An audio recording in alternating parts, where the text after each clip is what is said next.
Before Auschwitz, there was the Omaheke Desert. Before Hitler, there was von Trotha. And before the world learned to say never again, 80,000 souls already knew that the world would look away. This is 1903, northern Namibia, near Okahanja. The Herero people have lived here for centuries. Watch the grasslands at golden hour. Vast herds of cattle, hundreds, thousands, their bells creating a symphony across the highlands. Traditional homesteads dot the landscape, circular structures with conical roofs. This is peace, but it won't last. Our cattle were everything. Each cow had a name, a lineage, a story. We knew them as we knew our children. The Germans saw only resources to be extracted. They had been taking our land piece by piece, contract by contract, lie by lie. For 20 years, we watched them fence off our grazing lands, claiming they bought it with papers our ancestors couldn't read. January 12, 1904. Night falls across the Herero lands, but these aren't cocaine fires lightening the darkness. German trading posts are burning, colonial buildings consumed by flames. Hundreds of Herero warriors have gathered, armed with traditional weapons and captured German rifles. Chief Samuel Herero has made a decision. His people have been pushed too far. They killed our people for trespassing on our own ancestral lands. They raped our women and called us civilization. They stole our cattle as tax. On January 12, 1904, Chief Herero said enough. But he gave an order that the Germans would never give us. Kill no German women or children. Kill no missionaries. We are not like them. Germany's response was swift and absolute. The Kaiser sent von Trotha with 14,000 troops and a simple order: end the rebellion by any means necessary.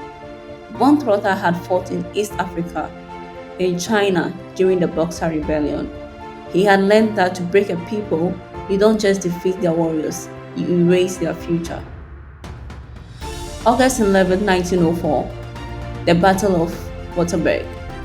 The distinctive red sandstone cliffs rise from the savannah. Chief Herero had gathered his people there. Warriors, women, children, cattle, everything they have. The Germans attack at dawn. Machine guns, artillery, overwhelming force. But von Trotha had left one escape route open, deliberately, to the east, towards the Omaheke Desert. At Waterberg, we fought with everything we had, spears and courage, against machine guns and cannons. Our warriors fell like rain. Von Trotha didn't just want to win the battle, he had a plan. He had left one escape route open, east, towards the Omaheke Desert. It was a trap. October 2nd, 1904. In his military tent, von Trotha puts pen to paper. This isn't a battle strategy. This is official policy, a written order, a blueprint for genocide, and he signs it. Von Trotha puts it in writing. They wanted no confusion, no mercy, no witnesses. The Herero people must leave this land. If they refuse, I will force them out with cannons. Any Herero found within Germany territory, with or without weapons, with or without cattle, will be shot. I will no longer accept women and children. I will drive them back to their people or have them fired upon.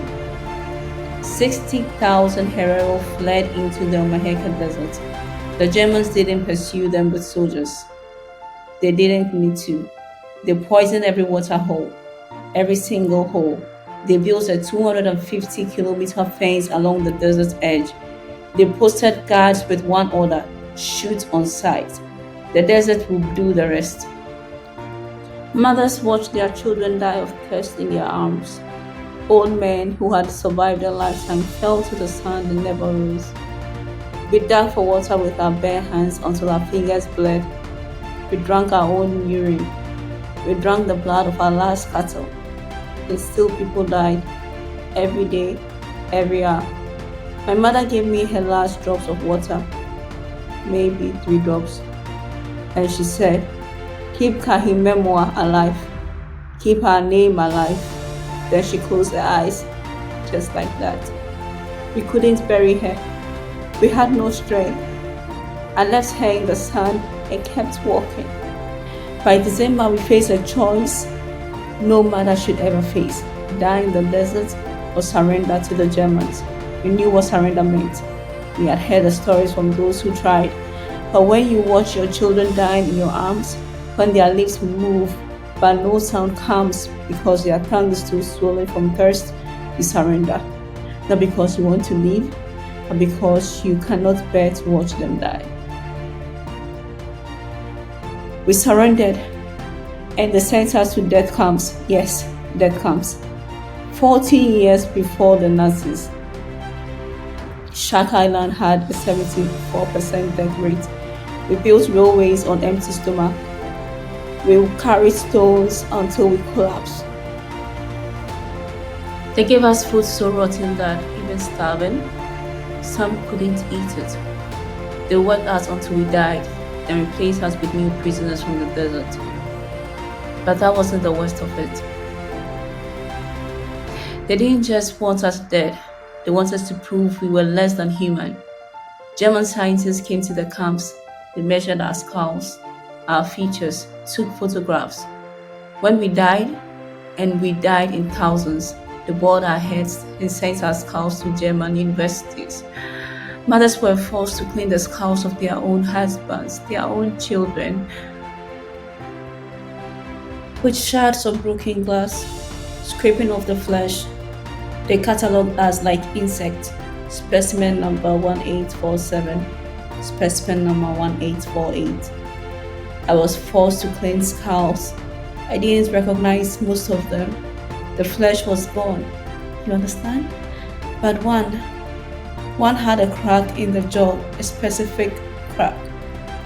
My husband broke his jaw falling from a horse when he was young. I held my husband's skull in my hands. I cleaned my husband's skull with broken glass. I didn't cry. I was beyond crying. I was beyond human. They took my humanity, piece by piece, and called it science. In 1908, Germany officially ended the camps, not because of mercy, because there weren't enough Herero left to justify the cost. Of 80,000 Herero, maybe 15,000 survived. The number of people lost half their population, another 10,000 souls. Our cattle, all gone, from 200,000 to zero. Our lands, taken. Our people, scattered. Our stories, well, they tried to erase those too. In German history books, it was called a rebellion that was suppressed. They didn't want to use the word genocide until we made them. I took off the metal tag they'd welded to my neck. It left a scar. I have that scar until the day I die. Kai Memoir survived. He was 12. He'd seen his grandfather shot, his grandmother die in the desert, his people worked to death, his mother forced to clean human skulls. He was 12. I told him, remember everything. When they try to say it didn't happen, you tell them you were there. You saw, you survived, you remember. It took us 100 years to make Germany admit it was a genocide. 100 years. They returned some of our ancestors' skull, but not all. They offered money, but not reparation. They said sorry, but kept the land they stole. Our grandmothers told their daughters. Who told their daughters? Who told us? Never let them forget. Never let them lie. Never let them say it didn't happen. This is why we tell the story. Not for revenge, but because 80,000 people deserve to be more than a footnote in someone else's history. The Omaheke Desert still holds their bones. You can see them, skulls, ribs, entire skeletons half buried in the sand. They've been here for over a century. The Herero people still wear the Victorian dress the missionaries forced on them, but they wear them differently now, as resistance, as identity, as pride. They still have cattle, not as many, but they survived. Tjiposa lived to be an old woman. She told her story until she couldn't speak anymore. Then her children told it, then her grandchildren. This is that story. The desert knew their names. Every grain of sand holds a memory. Every wind carries a prayer. They tried to erase us from the earth, from history, from memory. But we are still here. We remember. And now you will too.